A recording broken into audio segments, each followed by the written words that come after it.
Hey people, welcome back. And in this session, we are going to learn about the two sample t-test.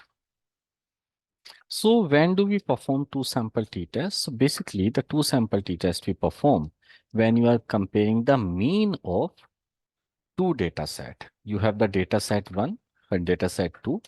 Two data set you have and you want to compare the mean or the average value. We assume that data shape of the data or the distribution of the data should be normally distributed.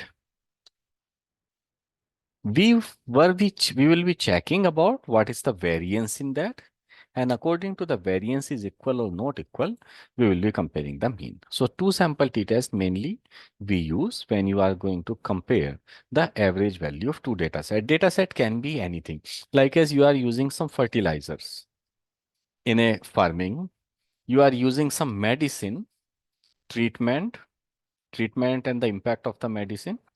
You have the production of the two machines or the two people or the two processes you wanted to compare. You have the turnaround time. Like this, there are many things which we have the two data set and you wanted to compare. So how the principle of these two data set will work, because we are comparing the average value or the mean value.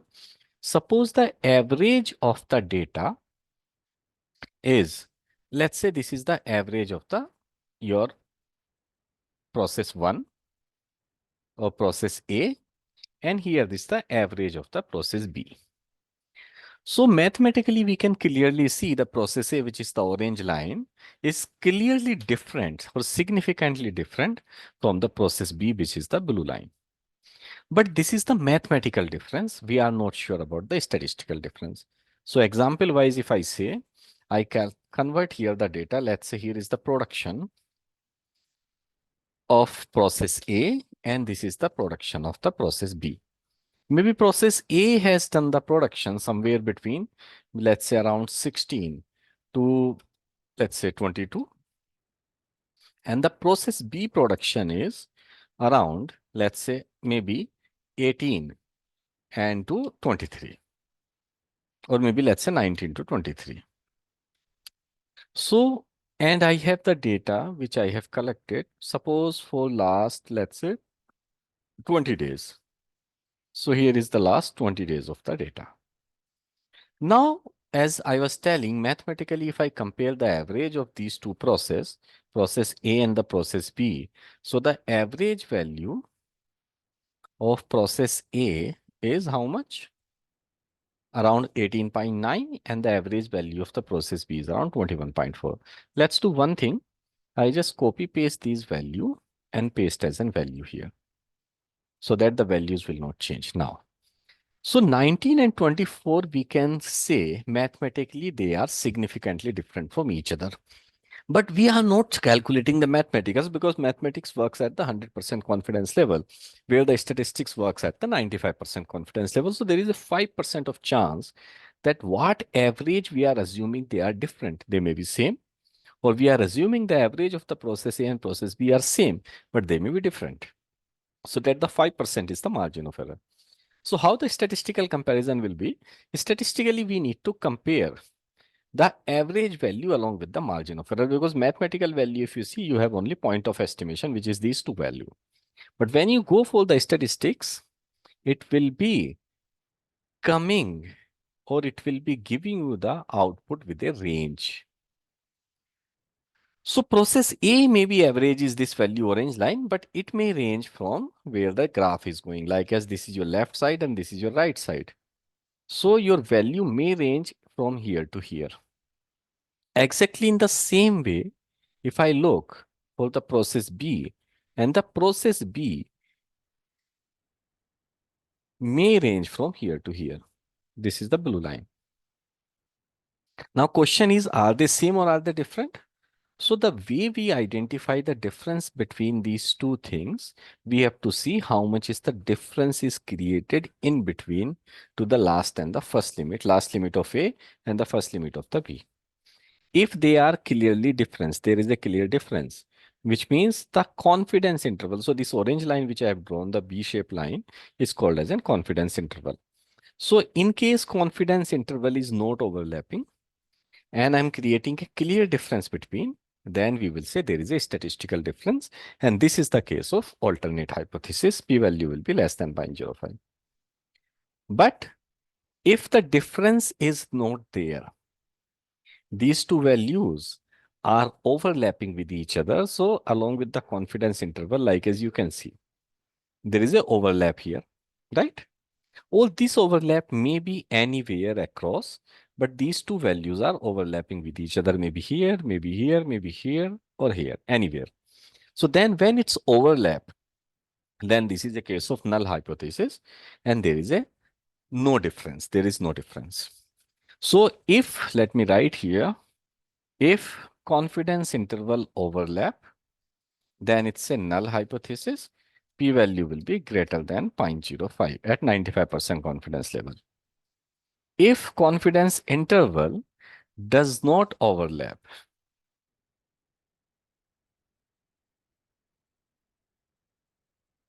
then it will be alternate hypothesis and p-value will be less than or equal to 0.05.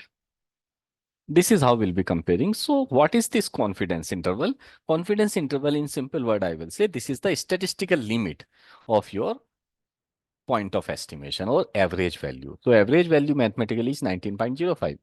But average plus or minus margin of error will become your confidence interval. So CI, if I say confidence interval is equal to mean value plus or minus margin of error.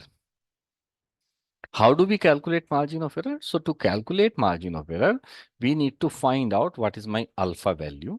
Alpha is the risk percentage, which is 5% I am taking. You need to find out how many samples you have.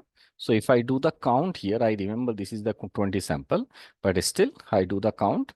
So this value is 20 samples at 5%, same. And now how much is the standard deviation of this data? So the standard deviation of this data can be calculated by formula stdev dot s. And I select this number. And here is my standard deviation, which is 1.98. And for the second data set is 1.18. I got the minimum things what I need to calculate the confidence interval, sorry, margin of error. Now, if I want to find out what is my margin of error, let me do one insert one line.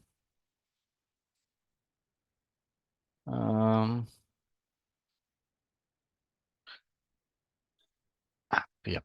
So this is my margin of error. So for margin of error, we use the formula confidence dot norm. Alpha is 5%. Then standard deviation is this, and sample size is this, and bracket close. So your margin of error is 0.9. Similarly, for the second data set, margin of error is 0.5. So if I say my lower limit, lower confidence interval for the first data set is mean value minus margin of error, which is 18.2. Upper confidence interval for the first data set is the mean value plus margin of error, which is 19.9. So the data set 1 or process A, 19.05 average is ranging from 18.2 to 19.9. This is the statistical range of this data. Now, similar way, if I see for the second data set, the lower side value is 20.88 and upper side value with the same formula is 21.99. Right? Now, so if, do you see, is there any overlap in this? This is ending at 19.92 and this is starting at 20.88. So 19.92 and 20.88, there is a clear gap is created. How much? 0.96 value. They are not overlapping. In this case, this is the case of a alternate hypothesis. So how to do this in the Excel? Let me tell you, we'll go to the data analysis. And in this data analysis, you will find there are two sample t-tests. Assume equal variances here. I will tell you what is the variances in the minute tab. Variable data range 1 is from the production A till bottom. And variable data range 2 is for the production B. You have the labels in the data 0.05 alpha and output range may be we can select that I want to see the result here in this column. Click on OK. And here is my two sample t-test result. So average value 19.05 or 21.4, which we have calculated with a variance of this number of observation 20 each.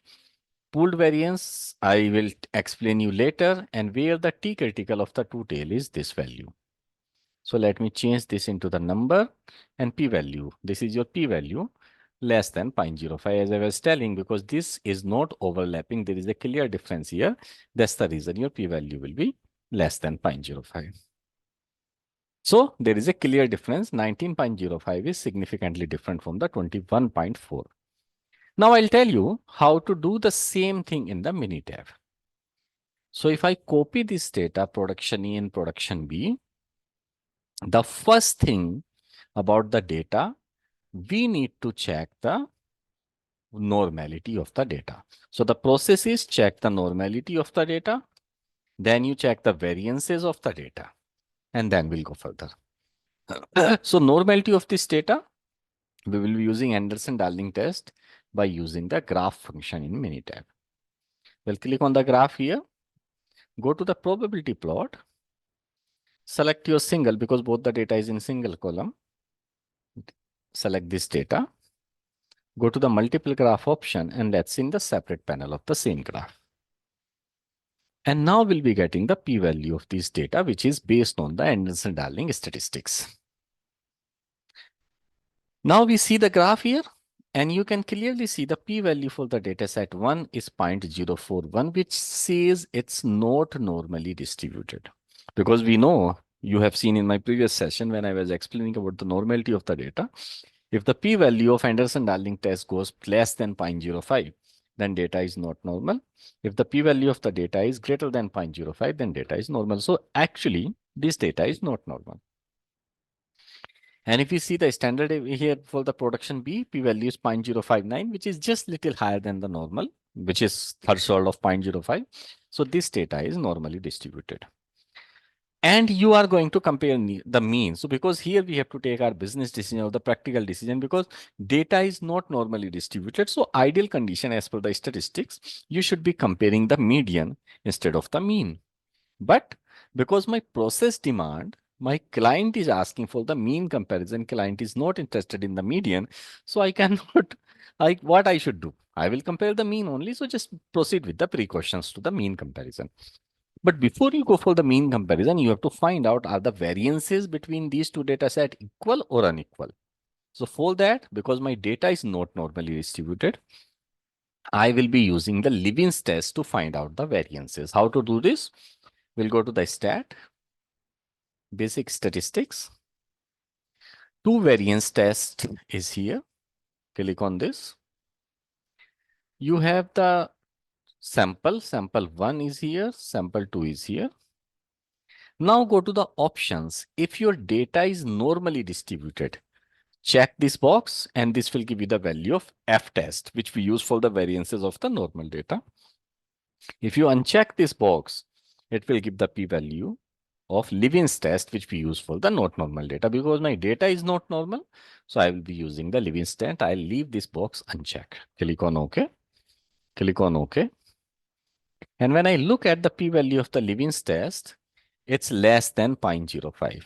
You can clearly see Levin's test p-value is less than 0.05, which says even the variances are not equal.